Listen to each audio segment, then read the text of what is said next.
بسم الله الرحمن الرحيم، والصلاة والسلام على أشرف الأنبياء والمرسلين. أحبتي، معكم أخوكم وعد تيجاني دائما. أحييكم بتحية الإسلام، وتحية الإسلام هي السلام، فسلام الله عليكم ورحمته وبركاته. أحبتي، نحن في موسم التزاوج دائما ولله الحمد. اليوم خوتي الأعزاز جبت لكم خلطة ما شاء الله، خلطة إن شاء الله كاملة، تبارك الله، تحتوي على جميع العناصر المهمة حتى يبقى طائرنا في صحة ممتازة، وأيضا تساعد وتوفر كل عناصر من سواء بروتينات، سواء جلوسيدات، سواء دهنيات، سواء أملاح معدنية، سكريات إلى آخره. خلطة كلاسيكية كنا نستعملها قديما، وأيضا الآن ما شاء الله خلطة مفيدة. جربوها أخوتي الأعزاز وقدموها على مدار العام، ورحموا عليا ورحموا على الوالد رحمه الله الذي تعلمنا منه أسس تربية الطيور. أحبتي، المكونات تاع الخلطة سهلة. أول حاجة عندنا الكسكس خوتي الأعزاز. الكسكس مصدر للبروتين ومصدر للكربوهيدرات، ما شاء الله. الكسكس جيبوه، من الافضل الكسكس تجيبوه كسكس متوسط حتى يستطيع الطير تاعنا اكله بدون مشاكل ان شاء الله. وايضا عندنا بيض السمان. ما عندكمش بيض السمان عادي اخواني الاعزاز، استعملوا بيض الدجاج عادي جدا، ولكن بيض السمان القيمه تاعو البروتينيه وقيمه تاعو الغذائيه افضل ان شاء الله، افضل. وكما قلت لكم في آخر فيديو لبيض السمان، اكتشف العلماء أنه مضاد طفيلي طبيعي، سبحان الله. لهذا إخواني الأعزاز ننصحكم ببيض السمان، ولكن معليش ما كاش بيض الدجاج العادي. أيضا إخواني المسكوتة تاع الصغار أو لي بودوار، كما نقولوا حنا لي بودوار، مصدر للسكريات والبروتينات أيضا. وأيضا بعض المكسرات التي كما تعلمون مكسرات غنية عن التعريف، فهي تحتوي على مضادات الأكسدة، ومن بينها الفيتامين أو التي إن شاء الله تكون سبب في تجهيز الطيور تاعنا. ولكن ما نكتروش خوتي الأعزاز، ما نكتروش. احنا واش راح نديرو خوتي الأعزاز؟ أول حاجة راح نبريباريو هذا الكسكس ناشف، ماشي مبخر ولا ناشف. نجيبوه ماء، دائما نستعمل الماء المعدني طبيعي اخواني، لانه كتستعمل الماء الحنفيه فيه الكلور، والكلور كما تعلمون ينقص ليفيكاسيتي تاع الخلطات تاعنا، ينقص ليفيكاسيتي خوتي العزاز. لهذا دائما نستعمل ماء معدني، وخاصه اكدوا خوتي على الماء المعدني لانه يحتوي على الاملاح المعدنيه.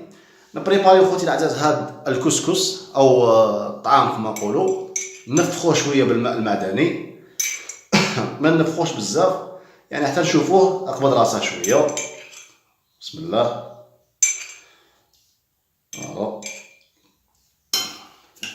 شوفوا خوتي العزاز،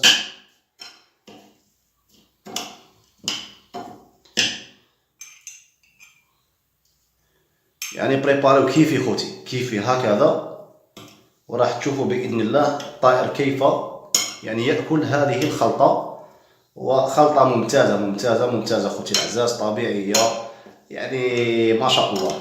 الإنسان اللي ما عندوش القدرات باش يشري المكملات ولا يستعمل الطبيعي خوتي الأعزاز، ماشي مشكل. المهم والأهم هو الأكل أو البرنامج الغذائي، ومن بعد المكملات تأتي من بعد إن شاء الله. هذه هي خوتي. فوالا تشوفوا خوتي ما صنفوها بزاف، ما نشوفوا عينك ميزانك.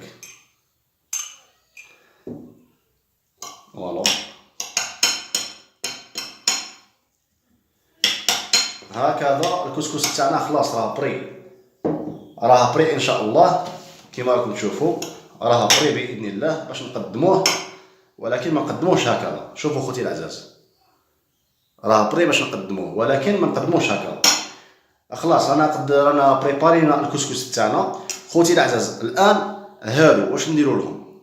راكم تشوفوا خوتي العزاز، البيض تاع السمان، المكسرات، يعني المسكوته او لي بودوار، هذه كلها نميكسيوها نطحنوها، هذو كلهم نطحنوهم مع بعض. وايضا خوتي بيض السمان نطحنوه بالقشره تاعو، لان القشره تاعو جد مفيده، فهي مصدر للكالسيوم. ماشي نقشروه ونبشروه، لا، راح تشوفوا ان شاء الله كيفاش يعني تشوفوا ميكسور. اللي عندكم ميكسور ميكسيوه مليح مليح، دوك تشوفوا باذن الله كيفاش يولي كي الميكسيوه.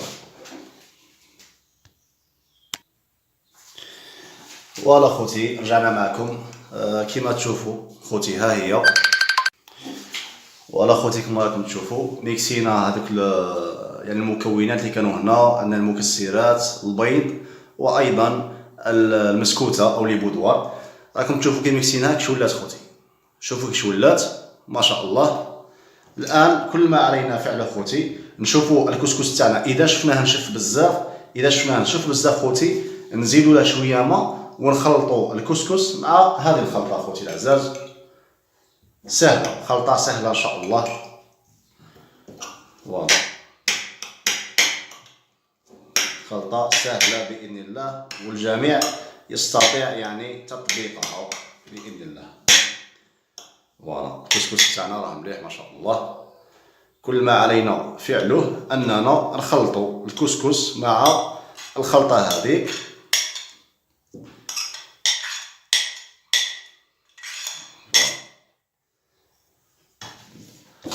ها هي خوتي الخلطه تاعنا ما شاء الله تبارك الله.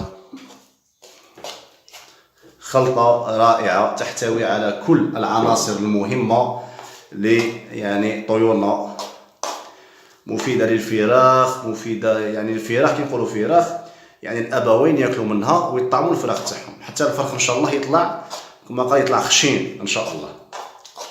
فوالا، هكذا خوتي نقدروا نقدموها للعصافير تاعنا عادي جدا هكذا كيما راه. بالنسبه للناس يعني اللي تسال على المكملات الغذائيه خوتي، نقدروا هذه الخلطه مثلا، هذه الخلطه نقدموا معها الكالسيوم ماكس. الكالسيوم ماكس راكم تعرفوا خوتي يعني يساعد في تجهيز الاناث ويوفر كل المعادن او الاملاح المعدنيه اللازمه. صحيح، تقدروا مثلا تخلطوا الكالسيوم ماكس، شويه كالسيوم ماكس مع هذه الخلطه وتقدموها عادي للطيور. واللي ما عندوش كالسيوم ماكس عادي خوتي يقدمها كيما راهي، مفيده جدا باذن الله. هذه تقدموها مرتين بالاسبوع خوتي، ما تكثروش. المهم خوتي هذا يعني بريباريو على حسابكم وعلى حساب الطيور تاعكم، لانه كما تعلمون البيض يخسر الباطي، يعني البيض كي يبقى بزاف في الباطي تاعنا يخسر. لهذا دائما حضروا يعني الشيء اللي تقدروا عليه انتم ما شاء الله واللي يكفي الطيور تاعكم. ان شاء الله تكون الدرس كان مفيد باذن الله. ما تنساوش خوتي تدعيوا لنا الله عز وجل، والسلام عليكم ورحمه الله وبركاته.